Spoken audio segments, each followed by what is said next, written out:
Yo, what is up guys, your boy RapTRz here. Today bringing you a top tier build with the homie RIKTOR right here. RIKTOR is a very powerful pick right now. He's in a very good spot. A lot of people think he needs a buff. I think he's very good right now and where he lies in the meta. He's such a strong pick. He offers a lot to his team. He offers a lot of peel. He offers a lot of crowd control, a lot of stuns. RIKTOR has a total of 2 stuns in his kit, but he has a form of 3 interruptions in his kit, including both of his stuns and then shock therapy as well, which provides a silence and a slow mechanic to that ability as well, which is very, very clutch to interrupt channeled ultimates such as Gideon, Narbash, or you know, evasive heroes like Wukong or Gideon as well. You can you can silence them, pull them in. You can use your score. You can lock people down very quickly and effectively with RIKTOR. RIKTOR is a really good pick if there's an enemy team that has a lot of evasive heroes like a Sereth, like a Gideon, like a Wukong. So the thing with RIKTOR that I really recommend to a lot of people who are starting to play RIKTOR, if you're a new player, I would kind of stray away from RIKTOR. He's a little bit more, he needs a lot of mechanical skill when it comes to landing his Riplash, which is his pull ability. So the pull ability is the most crucial part of RIKTOR's kit. If you have a lot of trouble landing this Riplash ability, you're gonna have a hard time playing RIKTOR, because a RIKTOR without no pulls is not a RIKTOR at all. So that's the biggest thing when you're playing RIKTOR, man. You got to learn the pull game. You got to learn how to use your pull at the right time, at the right moments, when to pull people towards you so you can initiate. RIKTOR is the only person in the game that has the ability to literally yank somebody out of position besides Wraith. Wraith also has his bring it back ability, which can put people back out of position as well. I believe that's the only hero that can do that is RIKTOR and Wraith. So RIKTOR's pull is very, very powerful, but it's also very risky if you use it in certain situations where you're not supposed to use it, because when you do use your pull, you do kind of CC yourself, because RIKTOR, he stays still in one spot, and that can be a very easy target. You can get hit by a Bellica stun, you can get pulled by another RIKTOR, or you can get subjugated by, you know, Sevarog or anybody else. So you got to be very careful when using your pull. Again, RIKTOR relies a lot on his positioning and utilizing that pull at certain moments to get very crucial picks on people. Now, the most optimal way to use RIKTOR is using your Riplash on a lot of squishy targets. RIKTOR falls into a very good team comp because he can offer a lot of crowd control ability, but he's also good against team comps when there's a lot of squishy heroes. For example, if there's a lot of squishy heroes like a lot of casters or a lot of carries, your pull is going to be very effective to pull those people in, bring them into your team so your team can follow up, hit him with the Riplash, hit him with the silence, and then hit him with the score, and then, you know, they're most likely going to be dead if your team can follow up. Now, RIKTOR struggles against team comps that are very tanky. For example, if they have like a 4 frontline team comp, they have 4 fighters, or they have a lot of tanky people, RIKTOR is going to be struggling as far as trying to get picks, because if you pull somebody who is very tanky towards your team, most of the time that gives the enemy you pulled a free initiation without them having to use abilities. You pull them in and you use all your abilities and they're still alive, you know. So it's very iffy against strong frontline team comps, but again, RIKTOR is a very strong frontline min as well. He's very tanky. He has one of the highest health scaling in the game, so RIKTOR is also a very good strong frontline pick in a lot of scenarios. Again,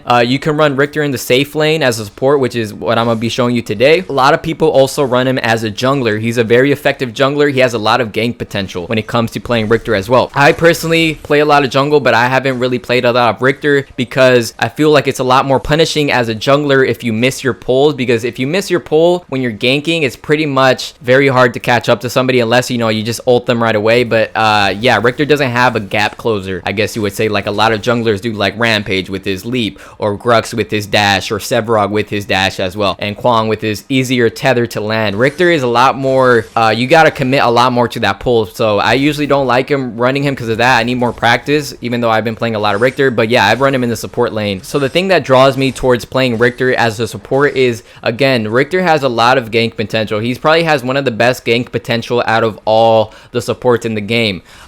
because of his 3 interruptions and his 2 stun lock abilities. So with RIKTOR, you really want to roam a lot with him. Just like every support, you should be roaming, helping other allies. A lot of other supports are more committed towards supporting their allies in the back line with sustaining the carry. With RIKTOR, you have to play differently. You have to play a lot more aggressively. I found the most successful time playing RIKTOR aggressively than playing passively. A lot of the time, most supports, they stick with their carry for most of the game, and that's something you want to do as a support. But with RIKTOR, you really want to take advantage of that gank potential. So roaming is a lot more prominent when it comes to playing RIKTOR, and something I really have found a lot of success in. Be roaming to mid lane, be roaming to off lane, be rotating a lot. That pull and that skewer with that shock therapy combo can literally get you a free kill if you land that whole combo on a very squishy target like the mid laner, or the carry in the, or the support in the safe lane. So be sure to be rotating a lot. The gank potential with RIKTOR is so good. The thing that makes RIKTOR really fun to play and most satisfying to play is RIKTOR is one of those playmaking hero. He's a playmaking hero like Sereth, like Lieutenant Bellica, like Gideon, like Howitzer. He's out there to make plays. You can make a lot of plays with that Whiplash to score combo with the silence. So be out there, be roaming, be looking for plays. However, know when to draw the line, because if you're too aggressively roaming and your carry's getting bullied in the safe lane, that could be detrimental to your carry in the late game. So you need to find the balance between roaming and being with your carry. If your carry keeps dying, you're gonna have to stay a little bit more in the safe lane. If your carry is passively farming in the safe lane, go out there and look for the pulls, look for those satisfying playmaking opportunities that can win you a lot of fights and win you a lot of team fights and give you a huge advantage in the game. So that's another tip I can give you with RIKTOR. But anyways, we're gonna get right into the build. Enough talking. This top tier builds where we go from the early game to the mid game to the late game. We break it down. I show you the cards and the gems I pick and the ones I have found most success, so you could use them yourself. So let's get right into it. So in this build, we're utilizing the Order and the Death Affinity. Order obviously has become a staple in a lot of support builds because of the great cards that offer utility for your team, but Death has also become a very staple card in a lot of jungler decks, bruiser builds. A lot of support builds as well have been using the Death Affinity because of the utility that it provides to your team. But anyways, let's go right to the early game. The first card we pick up, the first 1000 gold we put into Vitality, and we pick up Tower Strider. Tower Strider is very good, allows us to rotate a lot faster, but I like using it on a melee hero such as RIKTOR, because if you're going to go into the offlane tower to do damage, you have to get in the tower to hit the tower, and with Tower Strider, it's going to activate in the enemy tower, so that also provides you with some more movement speed and a lot less risky to take damage if you're trying to hit the offlane tower as a melee hero. Also, we have Lamplighter as well. You place a Shadow Ward, you get 2 charges. It's very good to keep vision for your carry for most throughout the whole game. Be providing vision in the safe lane so your carry can be safe from any ganks and he can safe farm the whole game. So that's your job as a support, is putting Lamplighters on the map. I use this card throughout the whole game. But anyways, those are the best cards to use in the beginning right off the rip. Put 1 Vitality point into the Vitality tree and then wait a couple seconds and you'll get 300 gold, and then you can go to lanes. Also, Possess SPRY-KIN is very good. If you're very iffy about cursed cards, Possess SPRY-KIN is totally worth it for your money as a support. As a support, you are starving in gold. You will rarely ever get a full build with 3 full cards, late game cards. You will rarely ever fill out a whole attribute tree. It is so hard to do it as a support when you're starving in gold. I've had 45-minute games and I still don't get to full build with 3 cards in the late game. It's very hard to do that. So Possess SPRY-KIN is so effective throughout the whole game. You get 8 power, 120 health, and the crucial regeneration passive is totally worth it as a support. 12.5 health regen is so good. You can sustain in lane, you can stay on the field a lot better, you can be supporting your allies, you can be the front line that just sustains and doesn't have to go back. You can get more hero experience, you can get more gold just by staying in the map longer. Possess SPRY-KIN is a must. Use it, use it, use it. Our other card is Radiant Healer. You get 3 intellect points. It gives you 190 health, and it gives you 5 health regen for yourself and for allies that are very close. With Possess SPRY-KIN and Radiant Healer, you get 5 health regen with Radiant Healer. You get 12.5 health regen with Possess SPRY-KIN. That's more than 22 health regen already. That's insane amount of health regen. And then our other card in the early game is Vanguard Captain. You get 7.4 health regen, and nearby allies block 4 damage from minions. So if you go in on somebody, there's a minion wave, the minions are not going to be doing a lot of damage, but I like it because the Vanguard Captain gives you 7.4 health regen. Vanguard Captain with Radiant Healer and Possessed SPRY-KIN gives you more than 30 HP health regen. It is so good. This is the unholy trinity in your early game. The amount of sustain you have in the early game it's so good. You can stay on game, you can stay in the battlefield a lot longer, get those levels, get that gold. You can make more pulls, you can make more plays happen. You don't have to go back to base. You don't want to go to base a lot as a support. You want to stay on the battlefield supporting your allies, and with more than 30 health regen, and the health you get from these two cards is so good. So that's the early game for your build. So for the mid game, we have a couple cards here to choose from. We have Brilliant Fortification. This is a hero specific card for Wukong or anybody that's split pushing along the enemy team. Gives you 12 power, so it gives you some power, but also gives you mana regen, which is very nice. But yeah, just specifically for Wukong or any split pushy heavy hero like a Greystone or maybe a Yin. Also has very good wave clear, and she can melt towers at like a Sereth off lane. I use this card for that. So not too much there. Second card is Protective Sentry, 84% mana regen, and again, it gives us more vision. I usually pick this up during the mid game, and I drop off one of my early game cards like Radiant Healer or Vanguard Captain.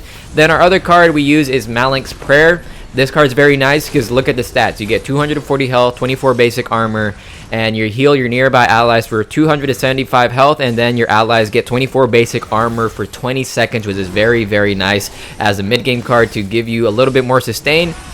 Also, it's very nice because you build into vitality and into intellect, and this is going to curve into your late game cards that we're going to mention right now. Now for your late game cards, you have 4 of them. They're pretty bulky cards, and you got to pick which one you want. Numbing Rogue is one of the first options you have available. It's very good, 300 health, 36 basic armor, and nearby enemies have their attack speed slow by 20%. Numbing Rogue is good against team comps that have a lot of basic attack damage. If they have a triple carry, if they have Wukong, Sereth, if they have a double carry, or any sort of team comp that relies on a lot of basic attack damage for their output for DPS, pick up Numbing Rogue. It'll slow down their DPS by a lot, and it'll give you a lot of basic armor as well, so you can stay in these fights a lot longer to do that. Our other card is YOMI Guardian. Again, another basic attack mitigating card. 12 power, 240 health, and 24 basic armor. Nearby allied units gain 100 chance to block 70 damage,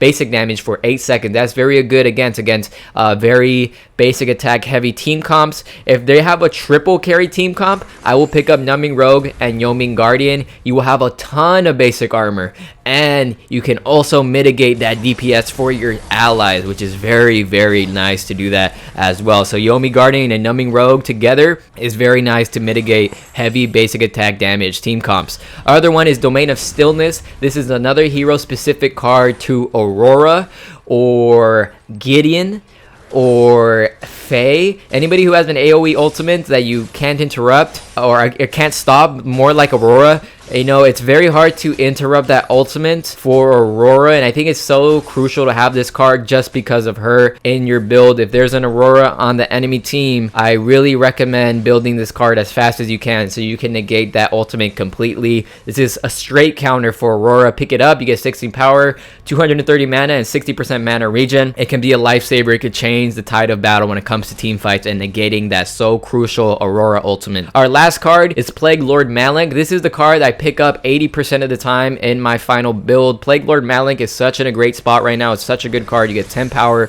290 health, 170 mana. It reduces blight, so phase, Narbash, Chimera, Rampage, Kwang, any carries using lifesteal or anybody using lifesteal at all, or the health regen, I'm gonna shut that down. Also give you a move speed slow aura, so slow down enemies by 100. It allows you to stay onto people a lot easier. So with Richter, you have a lot of control with Plague Lord, with your Whiplash, with your score, with your silence, with the Plague Lord is so good, and it gives you a lot of health as well, which is why I like picking up this card. So late games are flex cards. You pick any of these up. I usually 90% of the time I pick up Plague Lord and I get Numbing Rogue. Unless there's an Aurora, I pick up Domain of Stillness. If they have a very heavy basic attack team comp, I get Numbing Rogue and Yomi Guardian. Or, you know, you can get Plague Lord and Yomi Guardian. It's basically those 4 last cards are flex cards. Pick any of those 4 up for your late game build. So you will have Possessed SPRY-KIN and then any of these 4 late game cards in your deck. And usually by the time you get these last 2 cards, you will have a full build, and usually the game will be over by then. It was very rare when I didn't run Possessed SPRY-KIN that I would get 3 late game cards. It usually never happened at all. So I threw Possessed SPRY-KIN in the early game, and it helped me so much to sustain and get those levels and get more gold to get my last 2 cards, and it's so helpful. That's the build right there for RIKTOR, and we're going to be moving right into the gems. So for the gems, we utilize the Vitality and Intellect tree. The first gem we use in Vitality is Quick Exit. You're going to get this right off the rip with Tower Strider, so you're going to rotate really fast to lane once you get your Lamplighter as well. Second gem is up to you, really. I like Mana Reactor because you get the extra mana when you get hit. So every you restore 1 mana for every 6 damage, but you can use damage reduction as well, reduce basic attack damage, or you can use Armored. Is also a very good choice as well. It's up to you. I like the extra mana because RIKTOR is pretty mana intensive at times, so you can use Mana Reactor for the extra mana. It's up to you. Again, damage return is our 3rd slot as well for the Vitality. Intellect, first gem is Onslaught. Onslaught, basically you reduce your cooldown by 0.2 seconds when you land a basic attack. This will help you shred some cooldown off your Whiplash, your Silence, and your ultimate as well, which is really, really nice. I really recommend this gem for Onslaught. Second gem is Experience. Earn 10 bonus experience. As a support, you're going to be lacking on levels, especially if you're roaming as well. Experience for me is a must for every support deck if they're going to be building into the Intellect tree. So definitely a good gem for any support lacking levels. So experience, definite pickup. And then our third one is Mana Fountain. Again, RIKTOR is pretty mana intensive, so having that extra mana regen is very helpful, so you can use your abilities a lot more. As you may notice, I do not have any late game gems in Intellect and Vitality. It's super hard to get late game gems as a support, so I like rolling with 3 early game gems because you will get the most bang for your buck most of the time. Super rare that you will ever get late game gems as a support. It's possible, but it's super rare, and you get more benefit out of early game gems as a support. But anyways, guys, that's the build right there. Hope you guys enjoyed the video and the build and guide. If you did, leave a like so I can do a lot more in the future. It really does help me a lot to grow as a smaller channel here, smaller channel. I can't freaking talk right now in the Paragon community. But go out there, have fun with this build, have fun with RIKTOR. He's so good right now. It's your boy RapTRz, and I'll see you guys on Paragon.